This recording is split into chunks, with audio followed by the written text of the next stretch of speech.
Hi, I'm Vicky. And I'm Lucy, and this is another episode of The Catch Up, where we talk about our creative businesses and life along with motherhood as well. And today I'm really excited to introduce my very good friend, Sarah. And she runs a business called Your Time Coaching, and she is a career and business coach. And Sarah was really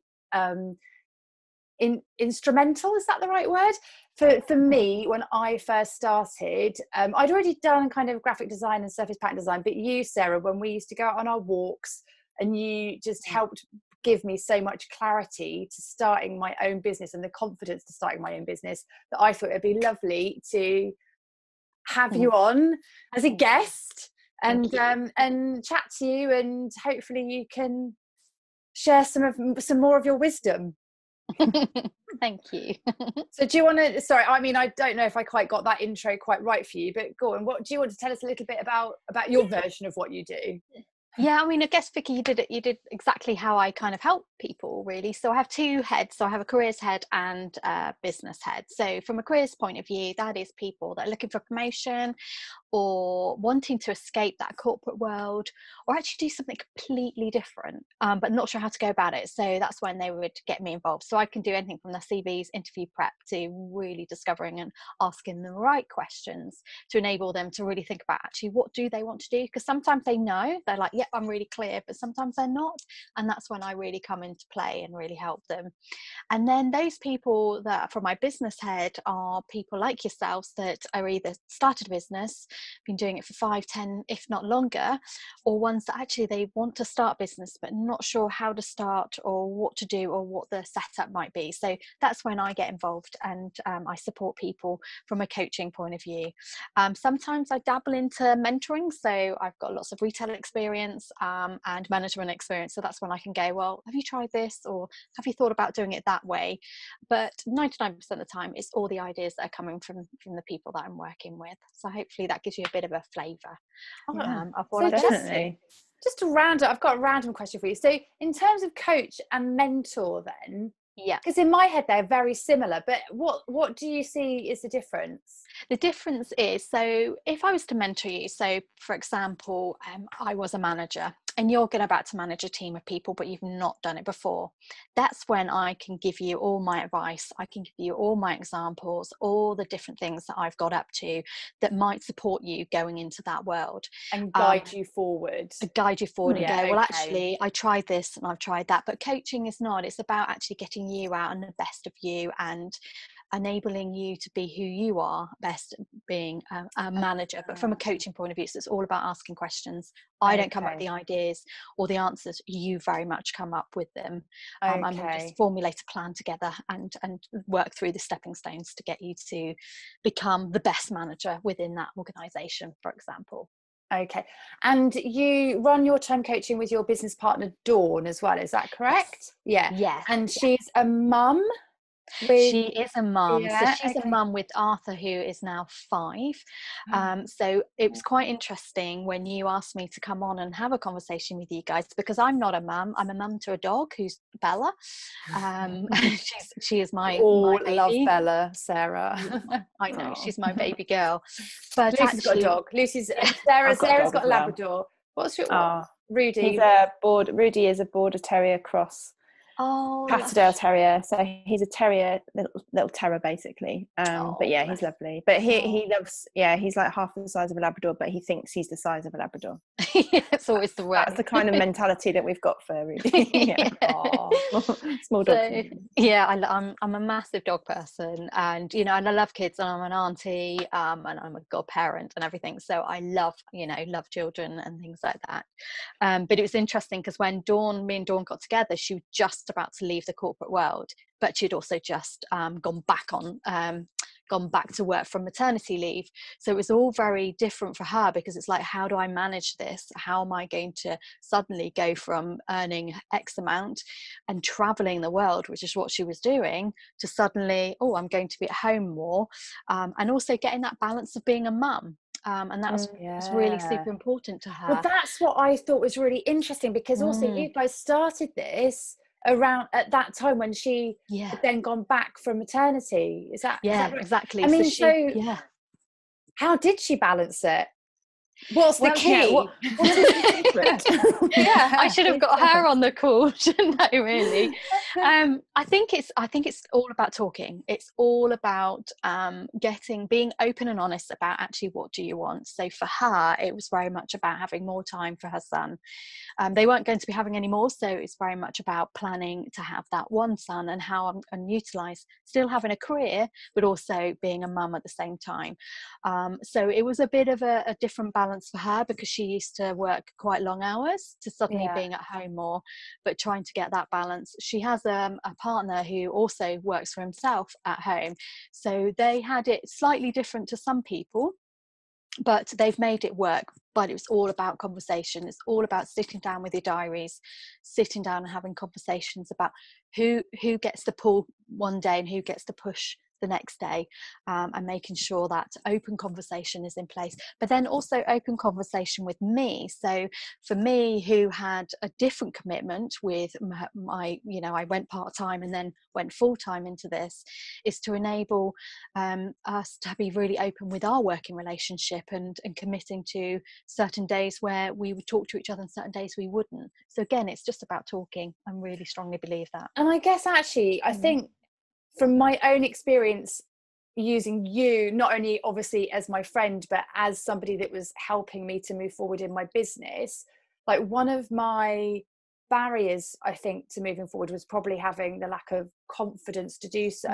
But then also thinking about Dawn's scenario and mine, and probably Lucy's, and probably for a lot of people, there must be a financial barrier, must be another really big one, especially like, I mean, I'm 40 now, and for me to then take that step to take that drop in salary with a mortgage and now a child to look after and support, like that's quite a big thing. But I mean, are there any other common barriers from your clients, or are they kind of the two main ones? And then what advice have you got for people? Well, I guess a lot of questions all in one, sorry. To be honest, they are the common things. Is like, can I afford to do this? How can I make this work? And how can I make this work around my family? And also the other commitments you might have. So you might be, I don't know, a scout leader, or you might be on the PTA or whatever, you might be form a part of a charity. So it's having those balances to make sure that, that all fits in. But one of the things that I will always work with my clients and look at the foundations of your world. What are your strengths? What are your values? Because ultimately, when you have those conversations, you start to hear that actually, money's not, I don't mind if I don't earn that much right now that I used to earn. How can I make it work? And looking at literally the core foundations of how much do I need to earn? What do I need each month? And what don't I need each month? What things can I sacrifice? And they were the kind of conversations I had to have with myself when I went, when I left the corporate world, and then when I went part-time afterwards, when I went into my coaching world, because I did it in stages. I didn't suddenly stop and then straight into coaching, because I had that sensible head of, I had a mortgage to pay for, and it was a house that I'd had for 10 plus years. So I didn't want to give up what I had worked really hard towards. So I hope, does that kind of answer your question? Yeah, it does. For me, I think. Yeah, I mean, I was just thinking, it's just so interesting, because I think something that maternity does offer people, well, women, is that kind of almost a financial break.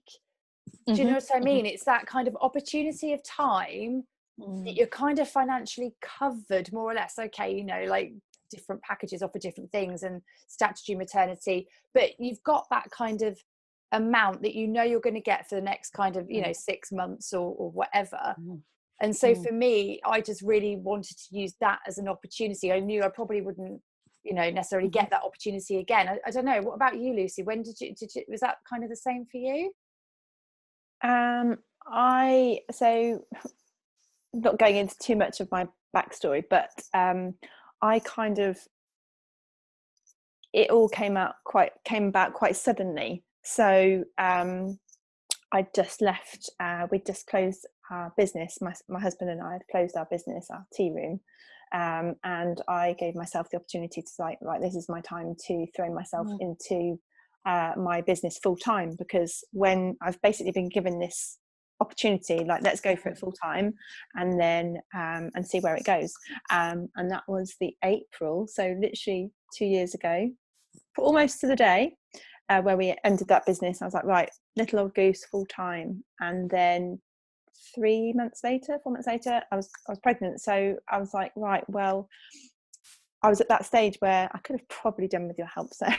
I feel like I can always do with Sarah's help. So yeah, I could have probably done with a good chat, or Vicky as well. I wish we'd have met then and, you know, chatted then, because it was that time where I was like, right, well, I really, really want to give this a full-time go, but do I go full in during my pregnancy, knowing full well that very soon I'm not going to be able to physically climb up ladders to do on chalkboards in restaurants, or physically do workshops because I'm, you know, pregnant, or you know, mentally as well, or, you know, I really struggled at the beginning, because I just didn't really know what to do, and then I thought, I've just got to go with it and see where it takes me, and let myself kind of stop and take it. So when I went on to maternity, finances as well, it was a massive thing for me, because all of a sudden I wasn't on a full-time wage anyway, so I think that was a good thing, actually, because I wasn't on a full-time wage. So I was thinking, oh gosh, you know, can I afford to do this, because we didn't have, you know, I wasn't where I wanted to be at the business anyway. Had you must have already gone through that thought process that Sarah was talking about, like, what is the minimum amount that I need, and then what do I need to do to get that? Because actually, I think that's the conversation we had quite early on, Sarah, wasn't it? Like, and when I actually did the maths, I was like, you know what? Actually, my minimum bill, so long as my mortgage and my food is covered, because it was pre-Felix, it's like, actually, that's a doable amount. And when I kind of then got that into my head, and that would like just be kind of like just clear my bills, and then it kind of then slowly started to become more of a reality. And that must be such a magic moment that you go through with your clients, when that kind of that penny drops, and then that penny drop forward. Because that penny drop about money versus happiness versus what I love doing kind of flipped a switch when I left the corporate world, because I realized actually money can't buy you what you want. Yes, it can buy you lovely holidays, but actually the satisfaction and how it fits with your values really hits quite home. I'm not saying that right now you've done that stage, I would be very much like pushing you, right, what's your next money goal? What's your next one after that? What do you want in 5 years time? I'm not saying you should stay like that for X amount of time. Am I giving you food for thought, Vicky? Yeah, I was like, I'm very much like to enable you to flip into working for yourselves, and to be a mum. I'm very much like, let's get that sorted and then work on beyond that. Building it. And building it is very much about that. It's not about staying where you're. Yes, if you're comfortable, crack on, that's not a problem, but I love working people that are like, well, actually I wouldn't mind just going for that next thing, or that next project, or do that next creative thing, or put an extra bit of value on top of what you currently charge £100, now you're going to do 150, or whatever it might be. I'm really up for pushing you up a little bit further, and giving you in that encouragement to do it, and that confidence to do it more than anything. Confidence is such a massive thing, I think, especially when it comes to money and pricing. Definitely. So Sarah, I miss our walks. I can't wait for that to kind of like get started again, and we could go and have like outside walks, and your walks as well, Lucy. I miss those as well. Just good old powwows, you know.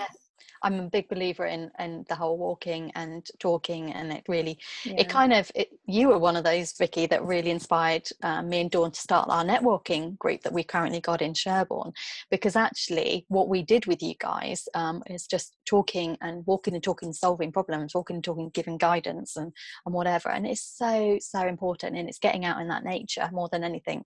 It's something about doing it in the fresh air, just having that kind of environment change. It's a change of scenery as well, isn't it? Because I can probably spend all day at home, like everyone is at the moment, and if I haven't been out all day, which sometimes doesn't, it happens now, I feel like really fuzzy-headed and foggy and everything like that.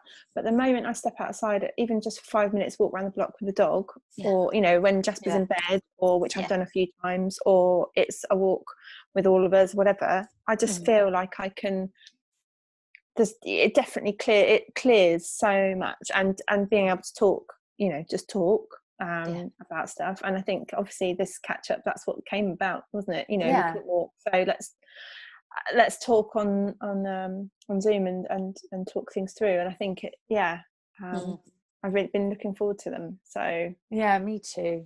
Definitely something. Well, I mean, Sarah, your clients, like at the moment, obviously given the fact that we're in lockdown, like, I mean, what are their common problems, or I was about to ask that. What are their barriers? So it's interesting you say that, because I've got, I guess, like a mixture of some that really don't have very much time now, because where the kids used to go to school, they're having to homeschool, so they don't have as much time as they would have done before. So if they were at school, they could work, I don't know, 6 hours in the day and work on their business. So they are struggling in that sense, but they ultimately are putting their family first, and they're never gonna move away from that. That's always going to be their number one.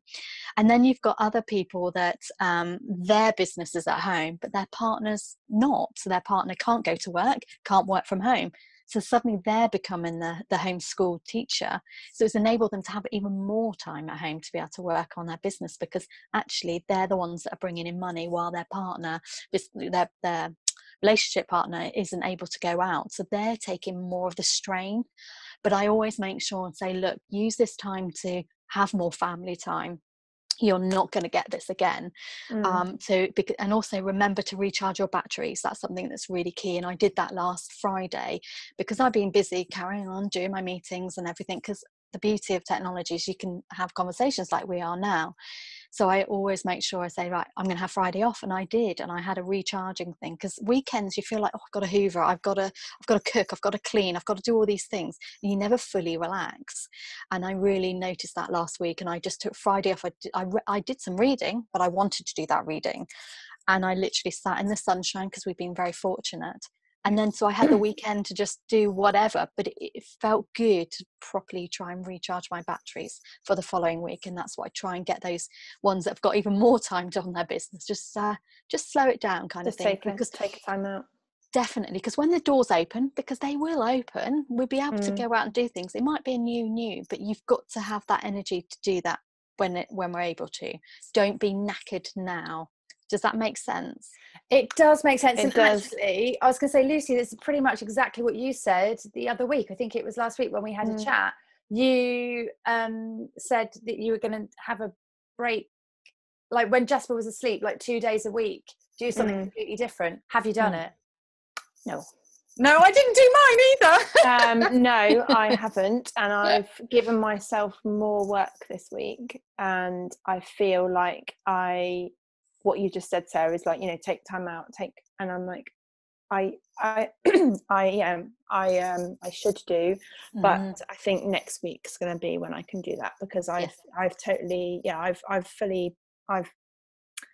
taken on too much this week. So I feel like I definitely need to have a day where, obviously I can't just do absolutely nothing, because I've got a 1-year-old. No.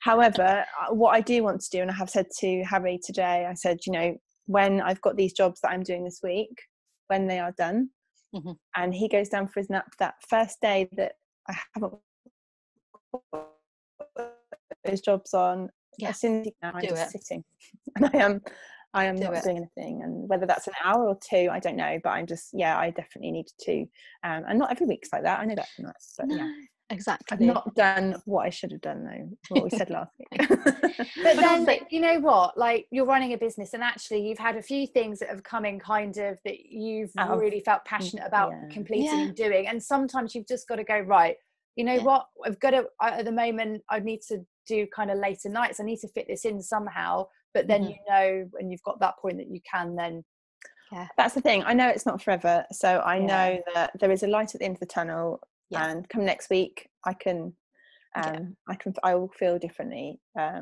but it's just trying to find that balance, isn't it? You can have some weeks that are super busy, and then suddenly some weeks, like this week is a quiet week for me, which I'm actually looking forward to, because I've had so many weeks of being super busy, so it's going to be really nice. But I know that you've got to get that balance and what works and stuff, and So no, I will be contacting you next week just to make sure. So, to check in.